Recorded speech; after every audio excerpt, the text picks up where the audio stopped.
ओम ओम ओम। गुरु ब्रह्मा गुरु विष्णु गुरुदेवो महेश्वरा गुरुरेव परम ब्रह्म तस्मै श्री गुरुवे नमः।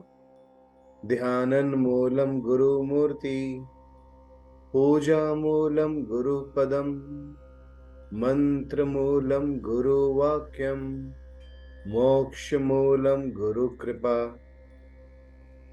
Namaskar to everyone and welcome to your own channel Spiritual Traveler। मैं हिमांशु आपका योग मुद्रा और मेडिटेशन टीचर स्वागत करता हूं आपके चैनल स्पिरिचुअल ट्रैवलर में। तो क्या आप संगम में अभी तक नहाए हैं? संगम नाम सुना होगा आपने, संगम, जहां पे कहते हैं कि त्रिवेणी, तीन नदियां आपस में मिलती हैं, पवित्र नदियां, गंगा यमुना सरस्वती, है ना। संगम में कुंभ भी, मेला भी लगता है और कहते हैं बड़े भाग्यशाली होते हैं वो लोग जो संगम में स्नान करते हैं। तो आज एक ऐसी विद्या, एक ऐसी विधि बताने जा रहा हूं। एक चर्चा मैं बताऊंगा, चर्चा का विषय है संगम में नहाना। कैसे आप रोज बिना प्रयागराज गए संगम में नहा सकते हैं। How it is possible.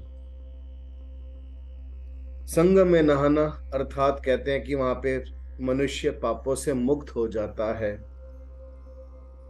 ठीक है। कैसे? क्या कोई नदी हमारे पाप को नष्ट कर सकती है? पाप यानी कि नेगेटिव एनर्जीज जो हम क्रिएट करते हैं, तो कैसे कोई स्थूल वस्तु उसको नष्ट कर सकती है?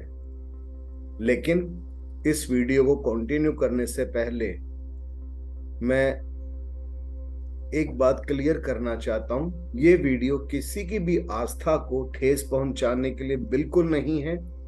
सबकी आस्था अपने अपने स्थान पर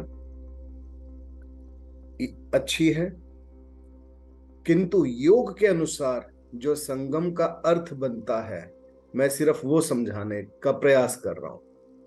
निसंदेह हर क्षेत्र का, जो भी क्षेत्र है, भौगोलिक स्थिति है, ठीक है, उसकी एक अपनी पवित्रता है। ठीक है। किंतु योग के अनुसार इन शब्दों का अर्थ क्या है, इस वीडियो में वो समझाने का प्रयास है। तो संगम अर्थात जहां पर तीनों नदियां मिलती हैं, गंगा जमुना सरस्वती। तो जो भी हम कर्म करते हैं उसकी एक वाइब्रेशन जनरेट होती है, एक एनर्जी जनरेट होती है। ठीक है। तो एनर्जी को डिस्ट्रॉय करने के लिए, उसको फिनिश शेयर करने के लिए, पहली बात तो कहते हैं कि एनर्जी डिस्ट्रॉय नहीं हो सकती, लेकिन अगर परम गुरु परम शिव चाहे तो वो भी संभव है गुरु कृपा से, केवल और केवल गुरु कृपा से। तभी मैंने आरंभ में बोला कि गुरु ही ब्रह्मा गुरु ही विष्णु गुरु ही महेश्वर है, गुरु ही साक्षात परब्रह्म है। ठीक है। तो संगम का अर्थ होता है जहां पे तीनों नदियां मिलती हैं। और योग में बहुत बार अगर आप प्राणायाम करते हैं, ठीक है, प्राणायाम करते हैं तो हजारों बार सुना होगा Ida Pingala Sushumna. Exactly, Ida Pingala Sushumna. Ida left nostril, that means your ठंडी नाड़ी गंगा। यमुना सूर्य की पुत्री कहलाती है यमुना। यमुना गर्म नाड़ी होती है, राइट नोस्ट्रिल। और सुषुम्ना जो अंतर ध्यान है, सरस्वती। गंगा यमुना सरस्वती, सरस्वती लुप्त है प्रयागराज में। तो एक नदी के बीच में एक स्थान होता है, गहरा स्थान, बहुत ही डीप गहरा स्थान है वहां पे। ठीक है। लास्ट ईयर मैं भी वाराणसी गया था, प्रयागराज गया, तो भौगोलिक स्थिति है, काफी फेमस है, वहां पे नहाया, मैं भी फैमिली के साथ था। लेकिन योग के अनुसार वो जो है वो कहाँ पे है? वो है कूटस्थ। जो हमारा संगम है, इसका बेसिकली संगम हमारा यहाँ पे आता है हमारा आज्ञा चक्र। ठीक है, तो बार बार बड़े बड़े योगियों ने कूटस्थ के बारे में जिक्र किया है। अभी देखिए स्क्रीन शेयर करता हूं मैं अपना। ठीक है, इनको तो आप जानते ही होंगे, Paramhans Yogananda ji, autobiography of Yogi, correct. अब इन्हीं के जो गुरु है वो थे श्री युक्तेश्वर गिरी जी। एग्जैक्टली, श्री युक्तेश्वर गिरी जी इन्हीं के गुरु थे।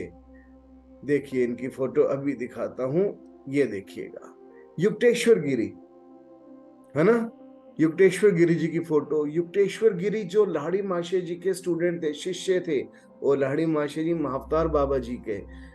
आप अगर इनकी फोटो देखेंगे तो ये भी अपना पूरा ध्यान अपने कूटस्थ आज्ञा चक्र के ऊपर लगाए हुए हैं, है ना, आज्ञा चक्र के ऊपर अपना पूरा ध्यान लगाया हुआ है। तो इतना विशेष है ये कूटस्थ, इतना विशेष है ये कूटस्थ। हालांकि इंटरनेट के ऊपर, यूट्यूब के ऊपर इस आज्ञा चक्र से रिलेटेड, त्रिनेत्र से रिलेटेड हजारों वीडियोस मिली हुई हैं कि ये सिद्धि मिलेगी, वो सिद्धि मिलेगी, त्रिकालज्ञ त्रिकालदर्शी बन जाएंगे आप लोग, भूत भविष्य वर्तमान सबका ज्ञान होगा। दैट मीन्स कंप्लीट कॉन्शियसनेस, आपकी चेतना जागृत होती है। ठीक है, ये पंच तत्वों से ऊपर की जगह है। पंच तत्व हमारे यहाँ तक विशुद्धि तक रहते हैं, आकाश तत्व तक रहते हैं। ठीक है, पंच तत्व यहाँ तक रहते हैं, और यहाँ पे आके, ठीक है, यहाँ पे आके कूटस्थ आज्ञा चक्र डेवलप होता है, खुलता है गुरु कृपा से।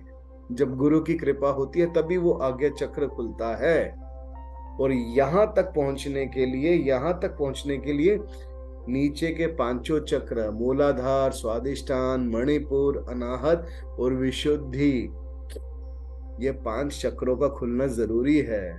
ठीक है, तो जो लोग कहते हैं ना जी आओ जी 1000 रुपया दो, 2000 रुपया दो, थर्ड आई मेडिटेशन कराएंगे, ठीक है, शांभवी मुद्रा में बैठेंगे, is that so easy? Come on, fool मत बनो, मूर्ख मत बनो।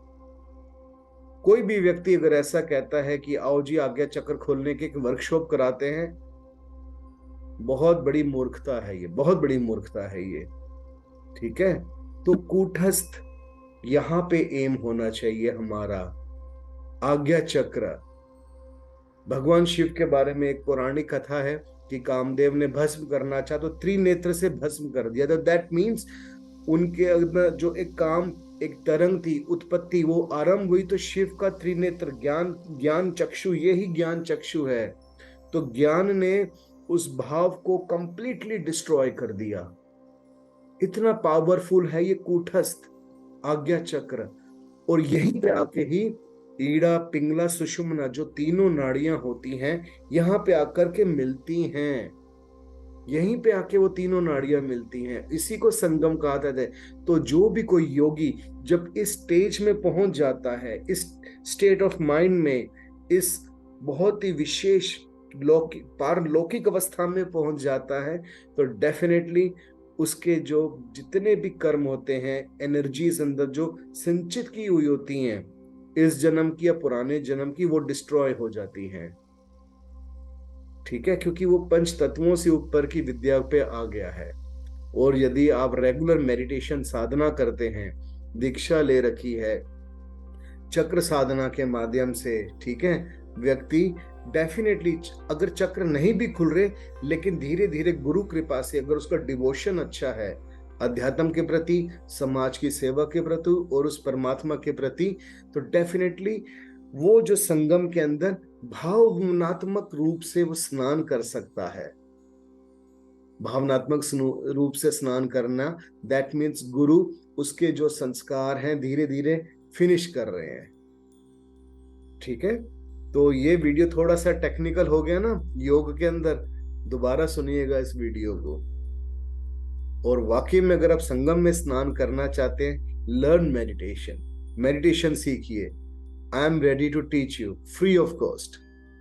लेकिन वो मेडिटेशन गुरु दीक्षा होगी, वो जो हम दीक्षा देते हैं वो सिर्फ उन्हीं लोगों के लिए जो परमात्मा को जानना, समझना और पाना चाहते हैं, इस नेचर को समझना चाहते हैं, स्पिरिचुअलिटी को समझना चाहते हैं।